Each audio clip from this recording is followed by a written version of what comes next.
We're back in DayZ, and the 1.09 update is live. We're going over the patch notes for what's included, in case you missed that. And yeah, I kind of am surprised. Oh, that's my shadow. I thought that was another person down there. Surprised that it released. I totally missed that it was coming.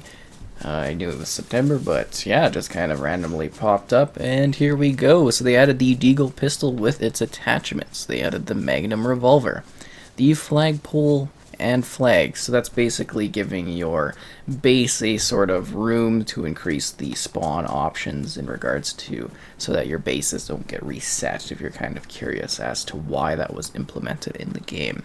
They added the NBC respirator, 7 new exterior and interior variants for rural houses. That's great. Added new medium and small power lines in Chernarus. That's cool too. They've also added Police ADA 4x4 racks for Livonia, replacing the Chernarus Police Olga, and information items as to how many you can stack. So that's kind of cool if we see that from here. 4 pieces.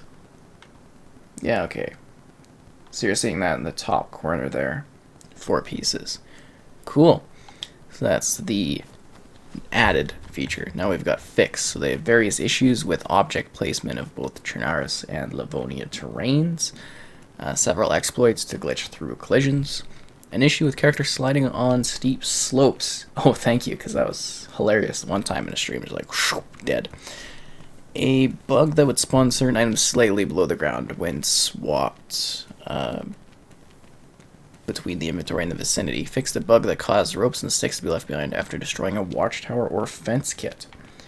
That's kind of cool. Uh-oh. That's not good. Minor misalignment of the mouse cursor texture. So that's, oh, I guess if there's a PC specific server that would come into play, because if you're not familiar with that, DayZ does have some keyboard and mouse supported servers on consoles. An issue that a player could hear themselves after using and leaving the PSA station behind. Fixed an issue that caused crafted items to float above the ground. A lot of zombies around here. Fixed a bug that displayed the plate carrier holster upside down in the inventory view, and they kind of mentioned that one. Issue that allowed the gas cooker to run even when stored inside the inventory. An issue fish caught via fishing to float above the ground. A bug that placed the rope on the ground if you removed it from a watchtower kit or a fence kit in your hands. Fixed an issue preventing players from picking up certain items that were dropped from a watchtower. A bug that would cause floating ammunition to appear next to players while reloading. A bug that would cause dropped items to clip through gardens plots. A bug that caused wooden planks cut from a pile to be created whenever the first cut plank was moved. Oh, the zombies never stop, do they? Bug blocking players from opening vehicle doors caused by nearby dead bodies. Jumping out of a car can no longer be used to glitch into certain objects or jump through fences. Players will get teleported back.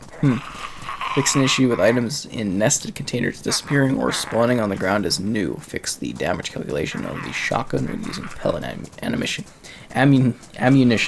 Jeez. Crazy tonight. Bug that allowed you to see through the Olga 24 without hood in first person. So there's more zombies here too. Bug that allowed affected to climb over closed party tent doors. That would also be quite hilarious to see in action. Oh, jeez. Getting bothered by mini zombies for some reason. I'm feeling a lot of hostility here. I don't know why. An issue with picking up items through certain walls was fixed. A bug making it impossible to place tents in water. A bug making it impossible to place tents into steep terrain. A bug that prevented foliage smoothing settings to be applied on game restart.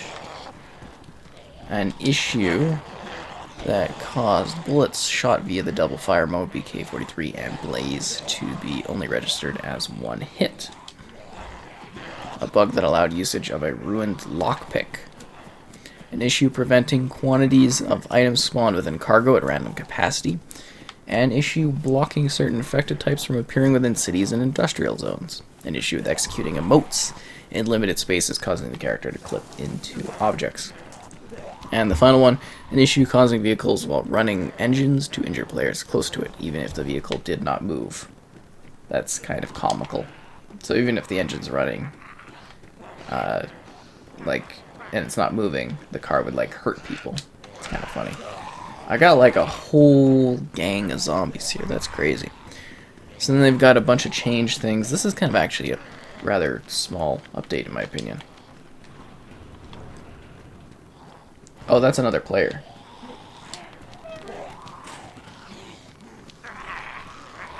Wanting to kill me with a bat. Get them, zombies. I didn't even notice. So, they've updated the textures for several buildings and various props. You can now place up to one of something.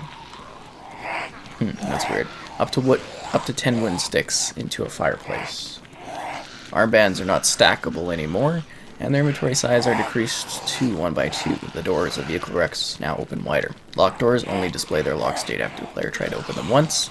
Change the attachment slot icon for stones. Is that guy just chilling with the zombies trying to get me? That's weird. I don't understand that at all. So, they've also, stacks of the same items can be combined on the ground to the maximum of inventory stack. Updated the model of the Olga 24 police car for Chernarus. Balanced the dispersion values for all pistols. Balanced the weapon durability during firing. Increased the durability of suppressors, including improvised. Duct tape can no longer be used to repair weapons and their attachments. So duct tape got nerfed. Oof. Rough. Digging a garden plot now causes damage to the tools used. Locking/unlocking doors now damages the lockpick. New characters spawn with a t-shirt and crop hiking pants. Look at me. It's funny. If you are wondering, I'm just toying with them while I read all this stuff off. This is hilarious. I'm not even looking at the screen, to be honest. New characters have a chance to spawn with damaged gear. Reduce the penalty on heat, isolation, and absorbency from worn and damaged clothing. The Watchtower kit can now be placed under a ceiling that fits at least the first floor of the Watchtower. Oh, he's catching up to me. That's not good. Items dropped from hands during a player's death will share the lifetime of the dead body, 1 hour by default. Items de-equipped when skinning a player share this dead player body's lifetime, 1 hour by default. The radial menu for emotes now shows whether an emote can be executed in the current position. Adjusted the effective ranges of the revolver and the deagle. So now we have the central economy, so these are general information. Added more loot points to car wrecks. Lifetime values of all items have been greatly increased. Rare heli crash loot is now opted out from count and cargo of player-owned storage items, tents, crates, etc. The restart of the server no longer spawns new loot, ignoring restock timers. And loot is only spawned after restock timers run out.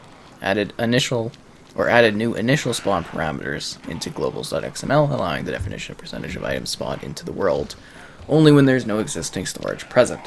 So that is all of the patch notes available from this particular update.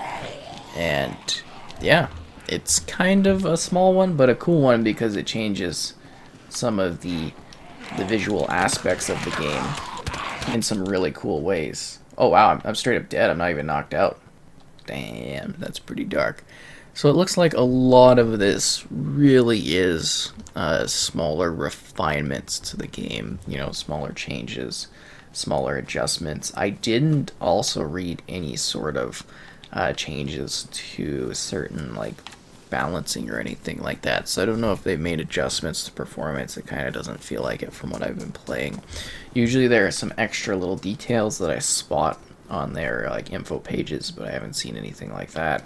So it seems to be kind of a smaller update, possibly preparing us. We're supposed to get one more by the end of the year. Oh my god, Jesus, I'm having trouble today. Late at night, anyways. So for 1.10, that's supposed to arrive by the end of 2020. and hopefully something more interesting in that one. I mean, some of the stuff's pretty cool, you know, some new weapons, some adjustments to stuff. I think the adjustments of housing kind of adds a little bit more of a dynamic angle in regards to the different sort of places you go. I always like when they do things like that, such as when the zombies started getting different clothing items. I thought that was a big deal in regards to keeping the variety of the things you run across up quite a bit, and keeping the encounters a little bit more fresh with the undead.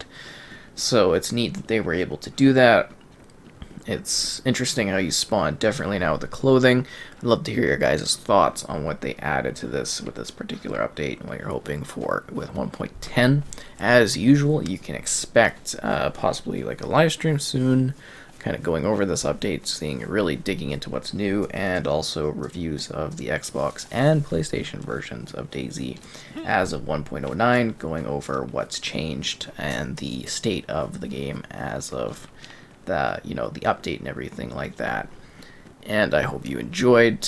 There's also going to be in the near future, a couple months out, Xbox Series X and possibly PlayStation 5 reviews of DayZ as well, to see how the game is running on that platform. I'm curious to see if they'll optimize it or not, or if it'll just run better via the backwards compatibility. But yeah, enjoy those mystical clouds. Good times, and enjoy the action of DayZ, folks.